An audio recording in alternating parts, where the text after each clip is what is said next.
Hello, everybody. Welcome to Phil's Place. It's time to talk about what I think the Penguins should do in Game 3 to save this series, which probably won't happen, but let's just talk for the heck of it because they're down 2-0. They've been flat. They're not showing any heart. They're being outclassed in every facet of the game by the Philadelphia Flyers. And so for shits and giggles, here's what I would do. Number one, the Penguins have to start fast and furious, if that's possible. But whether it's possible or not, they're going to have to start fast and furious. Okay. They need to get on the board right away. And when I say right away, they need to get on the board often too. Let's stun the Flyers fans at the FU Center, whatever they call it. I call it the FU Center. Okay. I think they're on their 12th name anyway. So, okay. Here is my lineup for Game 3. I'm pretending to be Dan Hughes. I am not qualified to be an NHL coach. I'm not qualified to be a youth hockey coach, but here's what I would do. Again, for shits and giggles, let's mix up some lines, okay? I'm not going to do defensive pairings because it doesn't matter who you have paired back there because defense is just going to keep playing bad unless they wake up.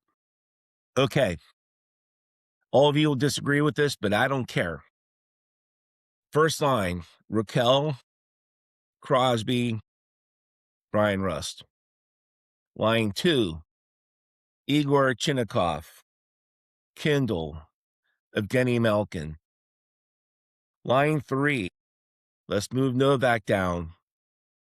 Line 3 is Novak. We're moving up Lizotte, and they're going to be playing with Mantha. Line 4, Soderblom. We're going to move Achari to center. I don't know if he can play center. It doesn't matter because no one's playing well anyway. And Justin Brazeau. So that's my solution. It may work. It may not work. Right now, nothing's working, so it doesn't matter. Okay. So Dan Hughes and his coaching staff have to do something. They got to mix up these lines in some way, shape, or form. And to me, that might make the most sense. I obviously didn't put too much time into these line pairings as far as statistics, plus, minus, even in position. Because I think Brazeau plays left wing, but I got him at right wing. I don't know. It doesn't matter. They got to mix it up. These are hockey players. They can adjust to a position. All these forwards can adjust to a different position because they have to play with a sense of urgency.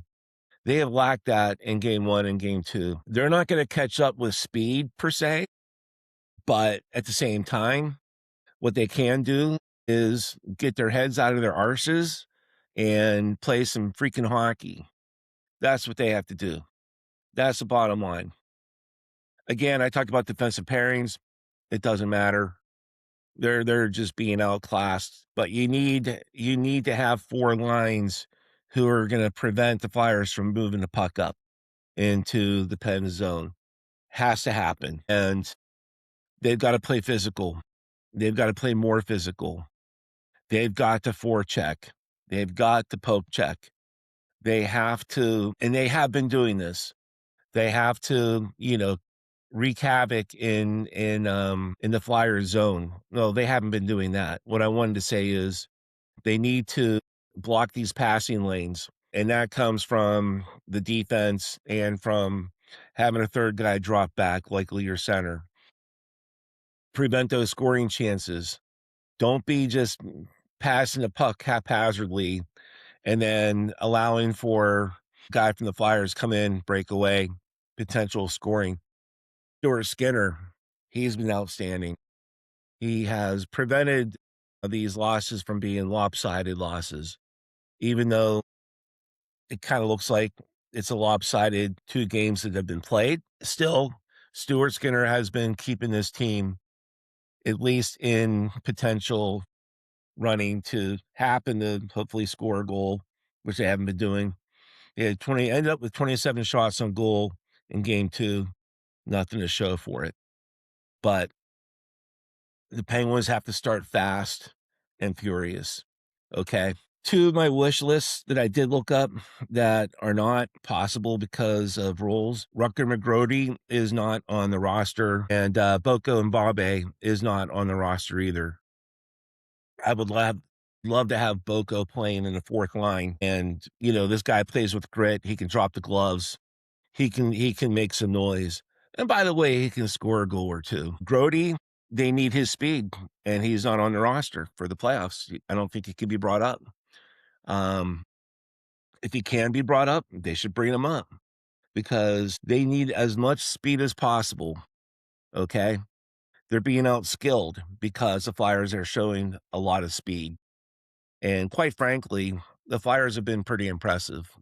I thought maybe they would run into a cold streak after being so hot in the second half of the season after the Olympic break, but they're continuing on a hot path right now. Good for them. As fans, it's been very difficult to watch the Flyers dominate the way they have been. In past rivalries, there's always been at least a player or two, maybe three or four that we could legitimately hate on the Flyers roster.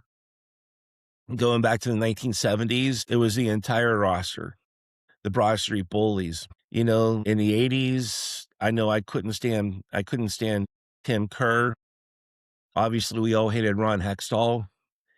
Um, and then in the 2000s, say about 12 years ago, 13 years ago, we hated Scott Hartnell. We hated Claude Giroux, and I didn't care for Danny Briere. And I believe Danny Briere is still the GM of the Philadelphia Flyers.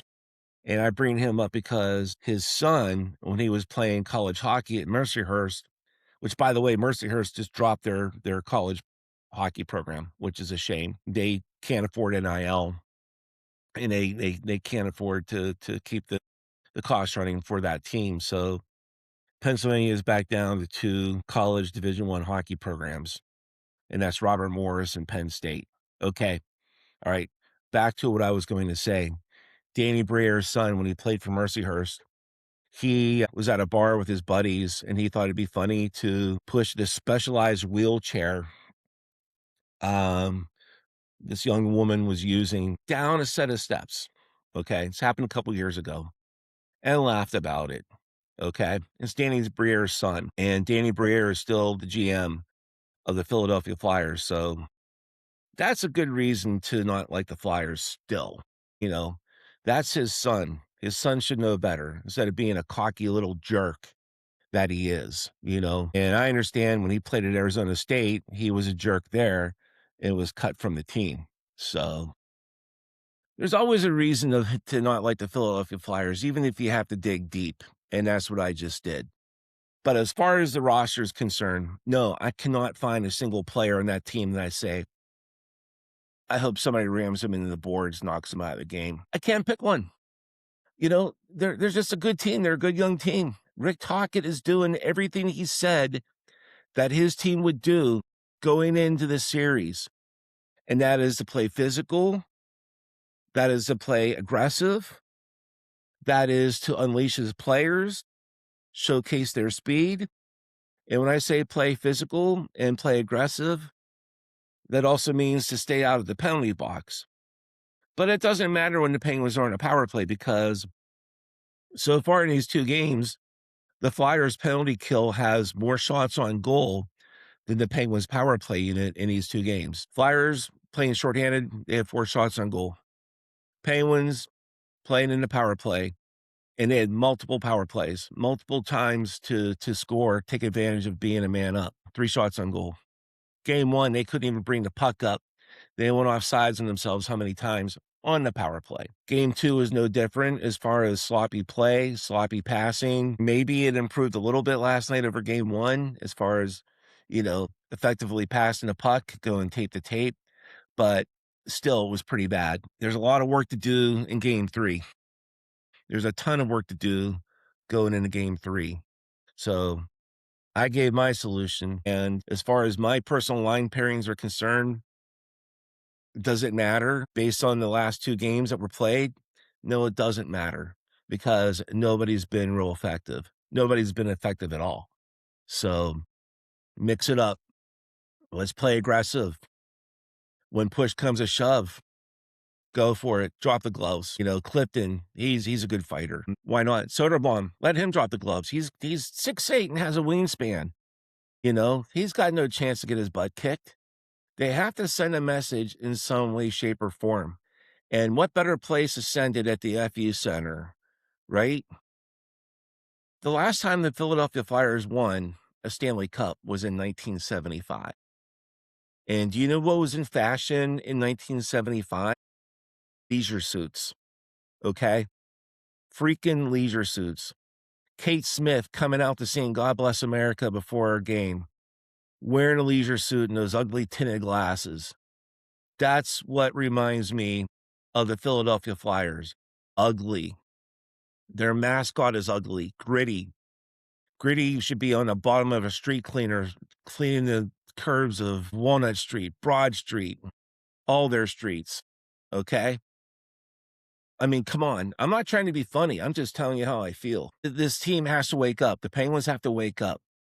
And what better place to wake up than in Philadelphia? Oh, and by the way, Sidney Crosby plays pretty well in Philadelphia. So I'm hoping he can wake up this team playing on a line with Raquel and with Brian Rust. Okay? Let's wake these guys up. Come on, Sid. Wake these guys up. I know you're playing hurt, but you're giving it your all. You were actually showing some will last night. I saw a sense of urgency with you. You were playing like you wanted to get it done, but unfortunately your teammates were not. Okay? Let's not be intimidated by the Flyers' speed. Let's counter that speed. Okay? Let's start hitting some more. Knock them off the puck. Win those pucks. Okay? You got to win the puck. You got to forecheck. You got to poke check.